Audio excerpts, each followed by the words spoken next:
The U.S. government is widening the net in its surveillance of Americans to fight terror, adding what it calls homegrown violent extremists to the list of approved spying targets. The new rules drafted not under President Donald Trump, but during the final months of the Obama administration. Cybersecurity reporter Dustin Volz has the story. The Department of Defense in 2016 updated its manual for how it does intelligence collection activities.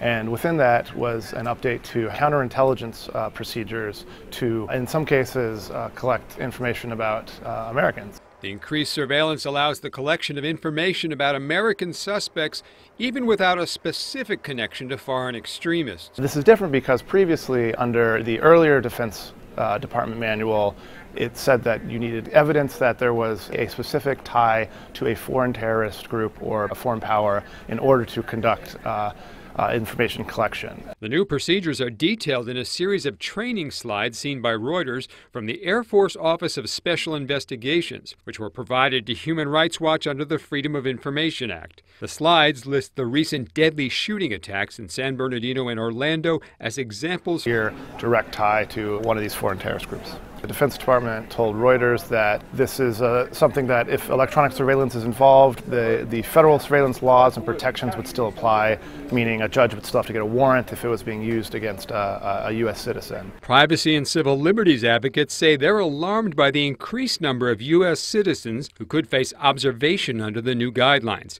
claiming the change was made without sufficient oversight.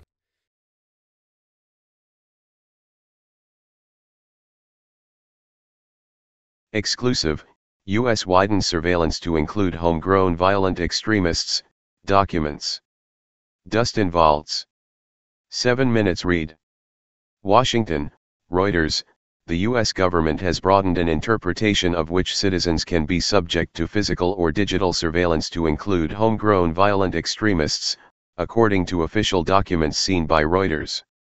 The change last year to a Department of Defense manual on procedures governing its intelligence activities was made possible by a decades-old presidential executive order, bypassing congressional and court review.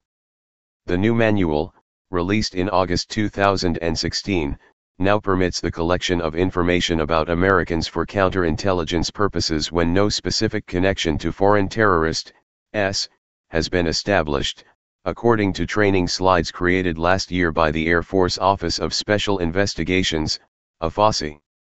The slides were obtained by Human Rights Watch through a Freedom of Information Act request about the use of federal surveillance laws for counter-drug or immigration purposes and shared exclusively with Reuters. The Air Force and the Department of Defense told Reuters that the documents are authentic. The slides list the shooting attacks in San Bernardino, California, in December 2015 and Orlando, Florida, in June 2016 as examples that would fall under the homegrown violent extremist category. The shooters had declared fealty to Islamic State shortly before or during the attacks, but investigators found no actual links to the organization that has carried out shootings and bombings of civilians worldwide. Cyber risk. Top executives and government officials are convening in Toronto, Washington, Moscow, and Tel Aviv from October 23 to November 2 for the Reuters Cybersecurity Summit. Michael Maher, the Department of Defense's senior intelligence oversight official, said in an interview that AFOSI and other military counterintelligence agencies are allowed to investigate both active duty and U.S. civilian personnel as long as there is a potential case connected to the military. Investigations of civilians are carried out cooperatively with the Federal Bureau of Investigation, Maher said. Executive Order 12333, signed by former President Ronald Reagan in 1981 and later modified by former President George W. Bush, establishes how U.S. intelligence agencies such as the CIA are allowed to pursue foreign intelligence investigations. The order also allows surveillance of U.S. citizens in certain cases, including for activities defined as counterintelligence. Under the previous Defense Department manual's definition of counterintelligence activity, which was published in 1982, the U.S. government was required to demonstrate a target was working on behalf of the goals of a foreign power or terrorist group. It was not clear what practical effect the expanded definition might have on how the U.S. government gathers intelligence. One of the Air Force slides described the updated interpretation as among several key changes. Cloak of darkness. A U.S. Air Force airman at Peterson Air Force Base in Colorado Springs, in a file photo. Reuters/Rick Wilking. However, some former U.S. national security officials, who generally support giving agents more counterterrorism tools but declined to be quoted, said the change appeared to be a minor adjustment that was unlikely to significantly impact intelligence gathering. Some privacy and civil liberties advocates who have seen the training slides disagreed, saying they were alarmed by the change because it could increase the number of U.S. citizens who can be monitored under an executive order that lacks sufficient oversight. What happens under 12333 takes place under a cloak of darkness, said Sarah St. Vincent, a surveillance researcher with Human Rights Watch who first obtained the documents.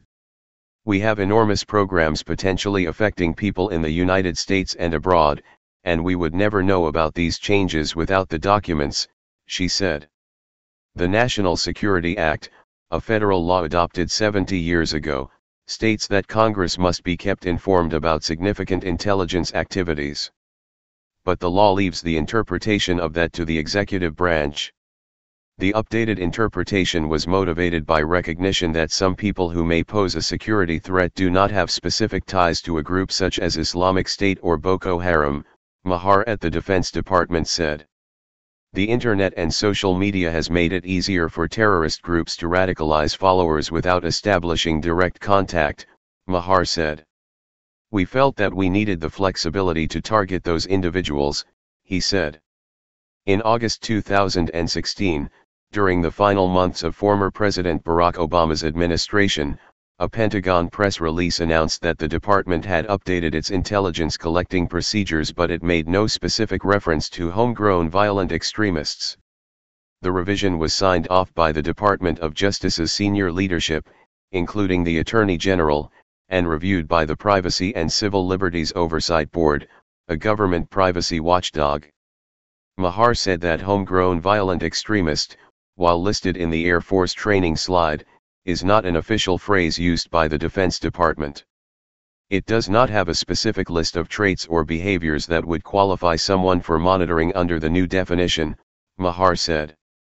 Hunches or intuition are not enough to trigger intelligence gathering, Mahar said, adding that a reasonable belief that a target may be advancing the goals of an international terrorist group to harm the United States is required. The updated Defense Department manual refers to any target reasonably believed to be acting for, or in furtherance of, the goals or objectives of an international terrorist or international terrorist organization, for purposes harmful to the national security of the United States. Mahar said that in counterterrorism investigations, federal surveillance laws, including the Foreign Intelligence Surveillance Act, continue to govern electronic surveillance in addition to the limitations detailed in his department's manual. Reporting by Dustin Valtz, editing by Grant McCool.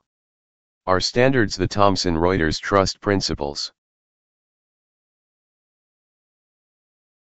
Need a car? Don't forget to stop by carmarshal.com, where you can scout through over 100,000 new and used car vehicles.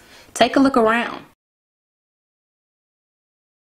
Get you a new affordable car. carmarshal.com. Hey Charlotte County, this is Charlotte County COPWATCH, and I found that I had to make a change this ending on my videos, letting you know about the channel and fair use laws, you know, how we can report on other people's reporting and how it's good, how it's bad, etc. But you guys can look it up yourself. It is legal. It's in there. But like I've told you before, that I've been cut off from making money on YouTube for 4 years. It's really weird, bizarre, but they cut the money off, but they said you can keep the channel, and now YouTube makes all the money. And if you get bored, plug it into Social Blade website, and you'll see that they are making a huge amount off the site. Right now it's at 63 million views, 53,000 subscribers, almost 3 million views a month. you know, trying to wake people up, and I make nothing. In fact, I got a customer that's ex-congressman. He said if I could ever find a lawyer, sue YouTube on it, but because this is nuts. 4 hours a day, and to save America, you know, but at the same time, it's worth it. Look at what our founding fathers did. They died for this country. So, but getting back to the money part, this is why I'm redoing the video. Is my dream of everyone giving $1, and it's going to be $53,000 a year, or if they did Patreon, which you know, can be monthly. That is not working. That'd be great if it did. Nothing is perfect. And I appreciate the people that do donate, you know, what they can on PayPal. And there again, I'm letting you guys know that is not much. Is, you know, monthly is, oh my god. So anyways, yes, you cannot live on it. It's very, very, very low amount.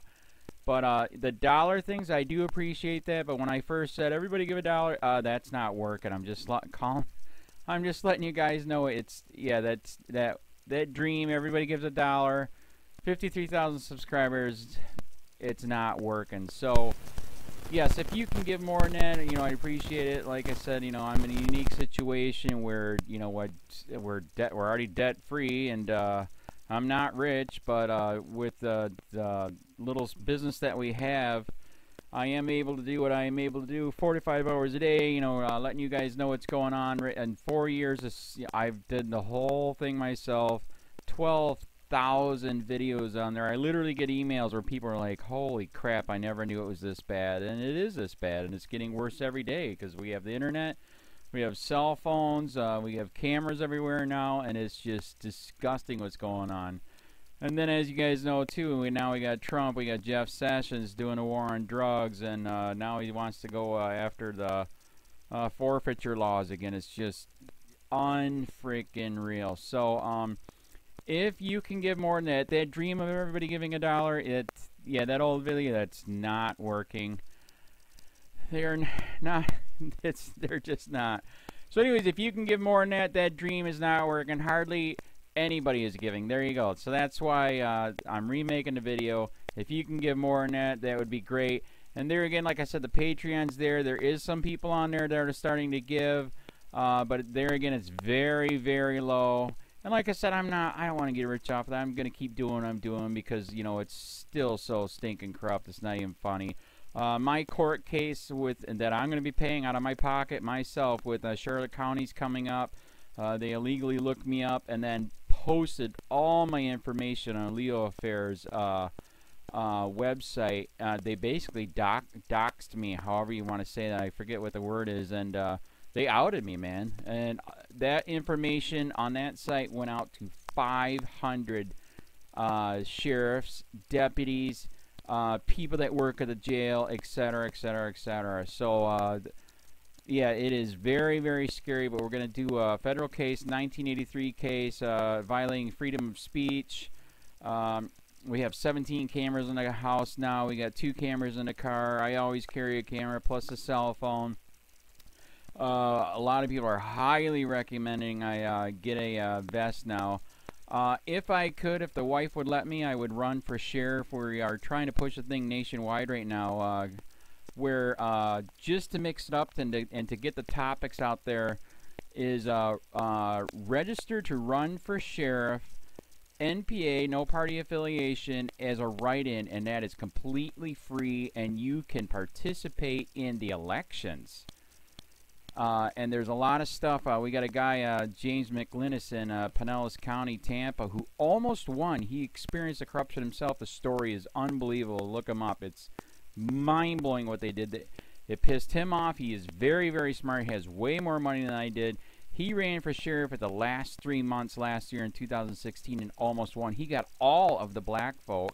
And the reason why he did that is because he ran on, I will not bust, we're in Florida, I will not bust anybody for weed anymore unless it's an ungodly huge amount, like pounds. And then he also ran on no more victimless crimes, no more of this freaking road pirate bull crap. And then he was going to cut the budget by 30%. And when you think about that, you can. If you stop the road pirates, you can get rid of a bunch of people. Gone. So, the wife has been saying, yes, I can, yes, I can't. So I don't know. We're trying to find somebody that can do it because I am busy doing this anyways. But so I'm making a video, like I said, that $1 a month from everybody, you know, for 53,000 subscribers, that is not working. I'm just letting you guys know. Absolutely give way more than $1 a month if you can. I appreciate anything. By the way, remember too, when you give that, PayPal takes like freaking 15 to 20%, so it's even worse than that. But and there again, like I'm letting you guys know, it's way what I get is very, very low. Appreciate it, but it is very, very low. Can't live on it. I'm just, you know, I'm working, and that's what I'm working on. And that court case is going to cost a buttload of money. That's federal court. Just the filing fees and the depositions that we're going to be doing with this corrupt cop. So there's another reason to give. We are going to be doing a deposition with this very corrupt. He was in a drug squad. He is a bad guy. He's on steroids. We heard steroids are rampant here. That's why their attitude is so bad. And we are going to get him on video, and it will be on YouTube. So that case alone is $5,000 just to bring it to court, and that's my money out of my pocket. So there's another reason to give, and give way more than $1 if you can. So keep that in mind. This is the new video, and I see, God, I talk a lot. It's already 7 minutes, but had to make it just to let you know that $1 a month from everybody is not working. They're not doing it. So if you can give more than that, please. So thanks. Keep it up. Share, like, subscribe, tell your friends, send me your videos on corruption, and I'll post it.